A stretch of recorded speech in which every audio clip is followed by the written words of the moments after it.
تمہارے حلال کمائی کا 1 روپیہ قبر میں گر گیا ہو، تختے لگا دیے گئے ہو، تب تختے ہٹا کر کے تم اپنی حلال کمائی کا 1 روپیہ اٹھاؤ۔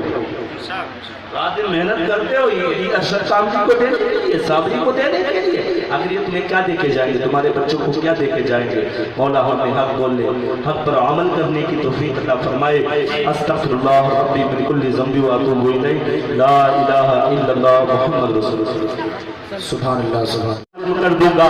آؤ علم والے بے علم والے برابر نہیں ہو سکتے۔ آج حاتم تائی کا بیٹا ہے، عدی بن حاتم ہے، وہ جب حاتم تائی کا علاقہ فتح ہوا اور وہاں کے لوگوں کو اللہ کے صحابی نے قیدی بنا کر محبوب کی بارگاہ میں پیش کر دیا۔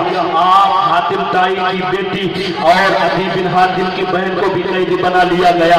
اب جب قیدی بنا لیا گیا نا تو حاتم سب کو فدیہ لے کر اللہ کے نبی رہا کر رہے تھے، لیکن جب حاتم تائی کی بیٹی کی بات آئی تو حاتم تائی کی بیٹی نے کہا تھا میرا باپ حاتم تائی ہے، بڑا سخی تھا، بڑا مالدار تھا، سخاوت کے بڑے چرچے تھے حاتم تائی کے، تو میرا نبی فرماتا ہے تو حاتم تائی کی بیٹی ہے، اگر تیرا باپ سخاوت کرتا تھا تو جتنے لوگوں کو میں نے رہا کیا ہے سب کو فدیہ کے بدلے میں رہا کیا ہے، کیا میں بغیر فدیے کی تجھے رہا کر رہا ہوں؟ اب آپ رہا ہو گئی تو اپنے بھائی عدی کو کہتی ہے بھائی ذرا نبی کے بارگاہ میں چل تو صحیح، غلامی پیش کر تو صحیح۔ وہ کہتا ہے اے بہن تم مجھے مروانا چاہتی ہو، میں ان سے بچ رہا ہوں، تم مجھے ان کی بارگاہ میں لے کے جانا چاہتی ہو۔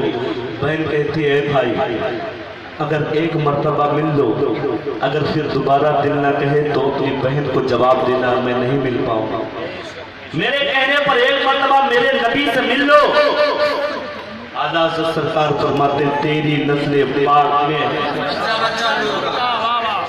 تو ہے عین تیرا سب گھرانا۔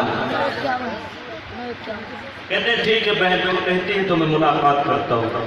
اللہ کے نبی کی بارگاہ میں گئے، جیسے رخ انور پر زیارت نظر پڑی دنیا کے سارے غم بھول گئے اور کہتے ہیں اے آقا اب اپنے قدموں میں رکھ لو مجھے۔ عدی بن حاتم ایمان لے آئے اور ایمان لائے علم اور غیر بات آخری ہے، علم والے اور بغیر علم والے برابر نہیں ہوتے۔ عدی بن حاتم کہتے ہیں یا رسول اللہ فدا کا امی بابی، میرے پاس ایک کتا ہے جس کو میں نے شکار کے لیے ٹرین کیا ہے، جس کو میں نے شکار سکھایا ہے۔ یا رسول اللہ اگر وہ شکار پکڑتا ہے اور میرے پاس شکار پہنچنے سے پہلے مر جائے تو کیا اس کا ذبیحہ جائز ہے کہ ناجائز ہے؟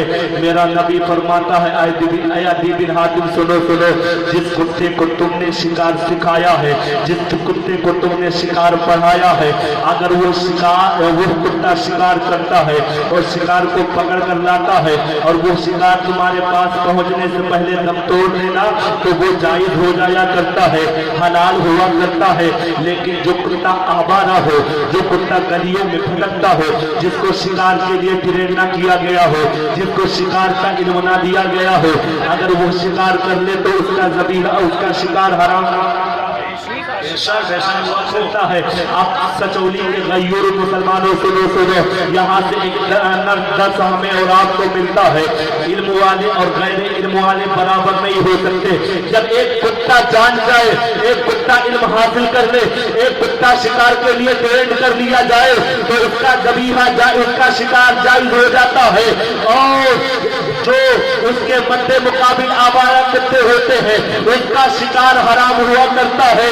اب یہاں سے فیصلہ لے لو اے سچولی کے غیور مسلمانوں، اپنے بچوں کو قرآن کی تعلیم دینی ہے، ڈاکٹر بعد میں بنانا ہے، ماسٹر بعد میں بنانا ہے، انجینئر بعد میں بنانا ہے، پروفیسر بعد میں بنانا ہے، لیکچرر بعد میں بنانا ہے۔ اس سے پہلے اپنے بچوں کے سینے کے اندر قرآن کی تعلیم دے دو، اس کے مصطفیٰ دکھا دو، تاکہ دنیا میں جہاں بھی رہے تمہارا بچہ کہتا رہے جانتی قلب میں عظمت مصطفیٰ سیدی علی۔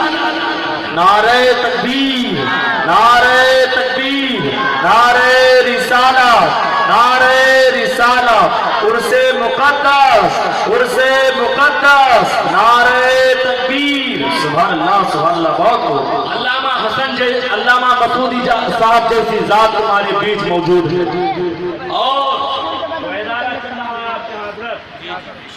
یہاں کے منتظمین جو ادارہ چلا رہے ہیں ان کے آپ پیر پکڑنے کے لیے، کیونکہ آپ کو وہ دے رہے ہیں جو دنیا کا کوئی مالدار نہیں۔